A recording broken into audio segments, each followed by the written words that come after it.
I hate video games. When I wake up in the morning and plop down in my dedicated gamer chair, I can never truly really decide what to play. Why play something that has been sitting in my Steam backlog for the past 3 years and not even knowing if I'll even like it? It's been sitting back there in the backlog for a reason. When I could just play the same game I've been playing for the past 10 years that I know I already like. Why bother with something new?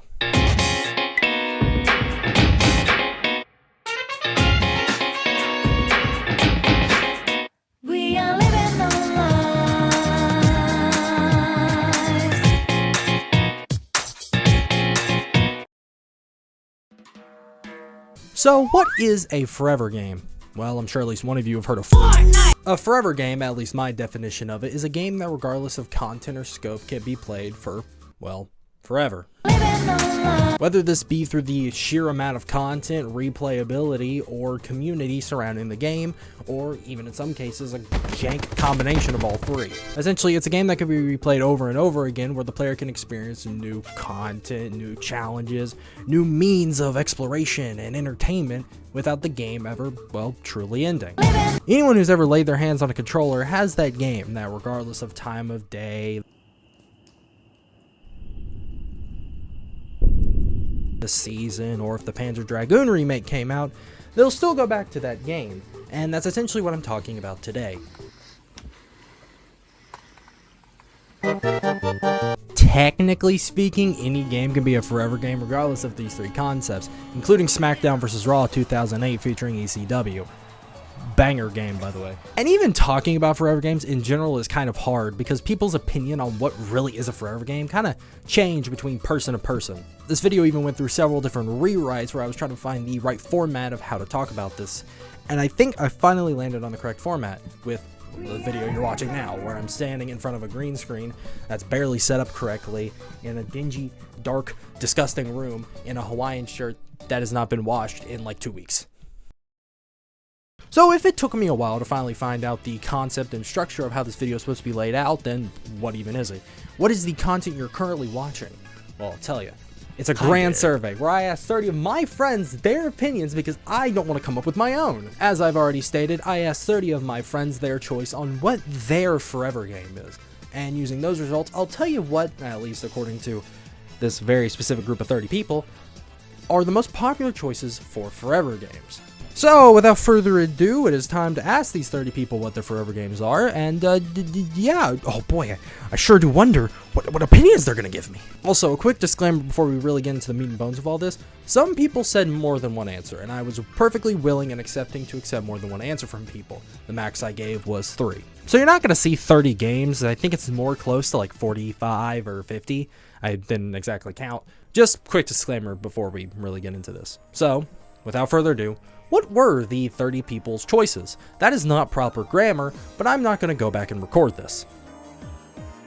Alright, so I'm basically calling you today to ask you, what is your forever game and why? Fucking Ozu, that fucking piece of shit game that I hate with fucking immense passion. Ozu. Another game? The Sims? Black Ops 2. Another forever game of mine is Honey Pop. Motherfucking Lego Harry Potter's years 1 through 4. It has to be Team Fortress 2. Tony Hawk's American Wasteland, and Bloodborne and Drakengard are probably tied for second, I guess. Probably any God of War. Factorio, and then Horizon Zero Dawn. Black Ops 2 Zombies, and Stormworks Build and Rescue. Borderlands 2. Last of Us. Like any fighting game. GTA 5. Fallout New Vegas. Skyrim. Probably like Super Mario Galaxy or something. Halo 3. Super Smash Bros. Ultimate. Red Dead Redemption 2. Garry's Mod. Holy Rune Factory 4. Arma 3. Classic Doom, that's including, you know, Plutonian, TNT. Probably Overwatch. Could be Roblox. Doom 2, and probably Rain World. Fallout New Vegas. Best game of all time. Like Spyro or like Crash 3 would probably be like pretty much any Tekken game. World at War or Gears of War. On one hand, I'd want to say Ultra Kill. It's like a two-sided coin with modded Minecraft. Minecraft? And Minecraft? Minecraft itself. I gotta say Minecraft. How many people said Minecraft? So, I'm sure you can easily see what the trend here was. The most popular answer in my search was Minecraft. That is the wrong one. I'm gonna be honest, I don't even remember buying this game. Go make me a Minecraft. When it comes to the answer of Minecraft, I honestly can't blame those who said it. It is probably the perfect forever game with how much you can do in it. And I think the monthly numbers of players can quite easily show this fact itself. But for the uninformed, why could Minecraft possibly be the perfect forever game? Well, there's so many possibilities you could do in just even a single player solo offline world. You could build new structures, mine out the world to bedrock like I did a lot back on my Xbox 360 days, play with mods, which, good lord, okay.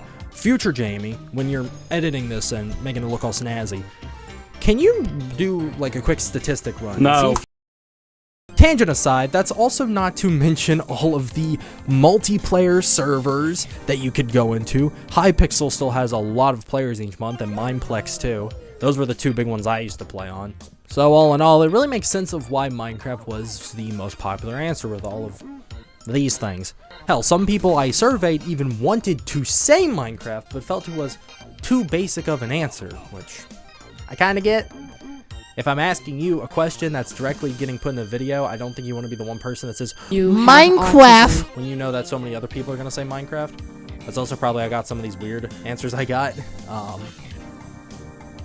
why am I friends with these weirdos? Minecraft aside, using all the other data I was provided, I can tell you a generalized answer of what most people look for when it comes to a forever game. Using majority, the most popular choices for forever games came out within the last 10 years or so, are either a first-person shooter or an action RPG, has both single-player and multiplayer support, and has some sort of modding community to it. One by one, let's break down why these were the most popular generalized answers for games, starting with the years thing. The 10 years makes sense, considering that games have been just getting bigger and bigger in scope within the last 10 years. To remind you, Fallout 4, while not the biggest open world game or the best open world game, was only released 8 years ago. And that game's massive. I don't know about you guys, but I believe that that game is huge. There's a lot of stuff to do, and I'm one of the few people that really like the settlement building stuff. So that game, oh god, that game has a lot of replayability to me with just that alone. But that was only 8 years ago, so the 10 years thing makes sense. Along with that, the two massive genres that were said in this are the action RPGs and the first-person shooters. And I honestly can't blame them. These two genres are massive. And also, these two genres combine a lot of the time to make action RPG first-person shooters, like the aforementioned Fallout games, especially New Vegas, because a lot of people love New Vegas, and it was even said a couple times when I asked people the question of what is the forever game. And also, according to Steam, Two Worlds 2 is one of these. I'm just going to play this clip of a Vark Zelth or Joel stream so you know how Two Worlds 2 is.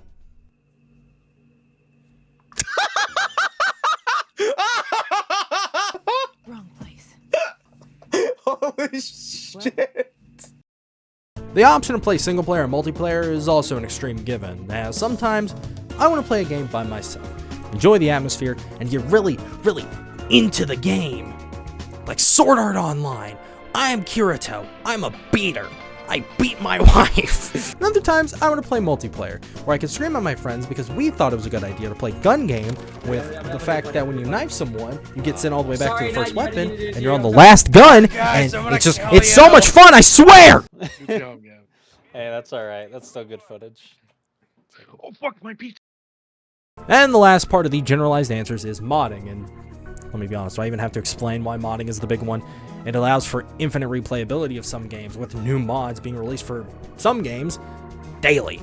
If a game has a huge modding community, you will never not find something to do in that game, because if you're bored, just plop in the sex mod. What about the more niche answers I got? Well, when I was doing my survey, I definitely got some more odd answers. My answer was odd. The odd answers that really stuck out the most to me were Tony Hawk's American Wasteland, which was the only sports game that was said, Stormworks Build and Rescue, a game I'd never even heard up until this point, and Horizon Zero Dawn and The Last of Us, two Sony story games, which I love The Last. I've never played Horizon. I really don't give a fuck about the game. But I've played The Last of Us. I've played The Last of Us like 3 or so times, and I honestly can never see myself going back to it because of how heavily dependent it is on the story. So hearing those two answers as forever games was kind of odd, but the most niche answer I got was Rune Factory 4. Both because I've never played this game, and 2, it's one of those games that I only know about because it's in the middle of a Nintendo Direct where they show all like the slow burner games when you're waiting for Smash or like Breath of the Wild 2 to get shown. It's one of those games, and that's the only place I know of it from. But what's interesting to me is that no one said a game anything close to this. Rune Factory 4 is an RPG farming sim, and like Tony Hawk's American Wasteland being the only sports game that was said to me, this was the only straight up RPG and farming game that was said to me. And up until recently was kind of stranded on the 3DS, and let's be honest here, who owned a 3DS other than play like Mario and Pokemons? Like, who was going out of their way with a 3DS and went to a GameStop and looked at all the shelves of games and went, do I buy Mario Party the Top 100 or Rune Factory 4? This is a tough choice. Do I buy Rune Factory 4 or Pokemon Sun and Moon, which I think is considered one of the better Pokemon games? I don't know, I fell off after Black and White. But this game, this fucking farming game, has opened my eyes to something, has changed my mind on a lot of things. Originally, this video was going to be me using the top 100 most played games on Steam to construct a data chart using the data that I would get from the games, the genre, multiplayer modding capability, and using that, I would tell you by data what would be the most popular choices of forever games. Then, combining with that, I would ask my friends theirs, and then I would tell you mine. But this farming game, this game about raking leaves and planting flowers and making relationships, has changed everything. It's changed the structure of the video. It's changed everything. And it's changed an opinion of mine. Forever games don't exist. Because every game is a forever game. Now, what do I mean by this? Well, at the start of the video, I did say that technically speaking, every game is a forever game. But I wasn't talking in the same context of it that I'm about to talk about now. Every game can be replayed infinitely depending on the person. While I think that Resident Evil 4 is a game that could be replayed infinitely, you may not think so.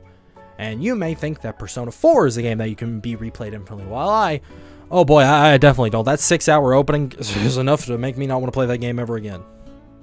It's not a bad game, it's just that 6-hour opening, God. Also, side tangent. Why did they think that the girl dying on the TV antenna is an accident? They keep saying accident over and over. It was an accident. Who, was this a deliberate murder or was this an accident? My brother in Christ. She's on top of someone's house on the TV antenna.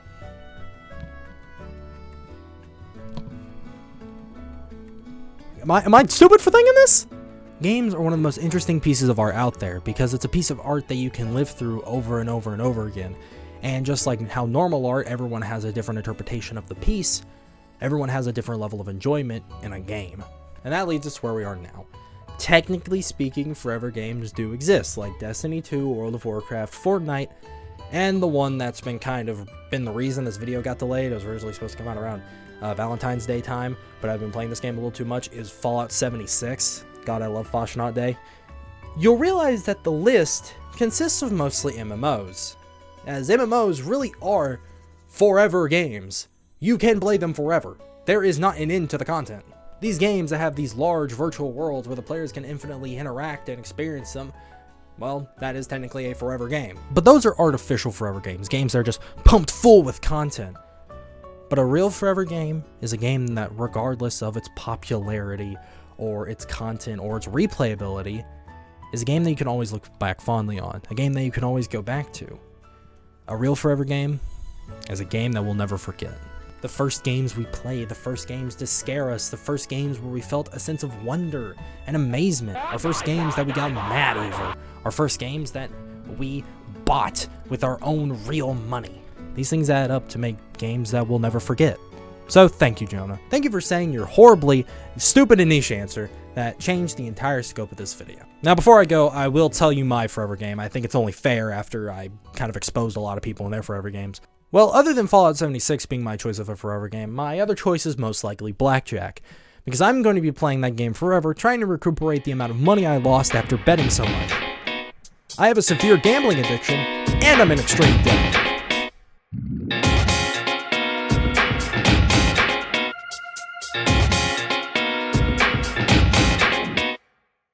Hey, thanks for watching the video. While the credits are scrolling, there are a couple things I want to tell you. One, The interview section in this video was a lot longer than, well, that it seemed in the video. Originally it was about 20 minutes, and I didn't want to put that in the video because it kind of messed with the pacing of it, and I don't know, I didn't really feel like putting out another 30-minute video after the Postal movie video. So, what I instead did was I uploaded it all to my new second channel, Jayme 2. The entire interview section will be linked in the description and is going to be at the end card of this video, and it's going to be the entire 20 minutes of the interviews of people explaining why the games they said are their forever games. I thought that these answers were way too interesting to just throw them out. So, if you'd like to see that, head over to the second channel. But yeah, anyways, thanks for watching.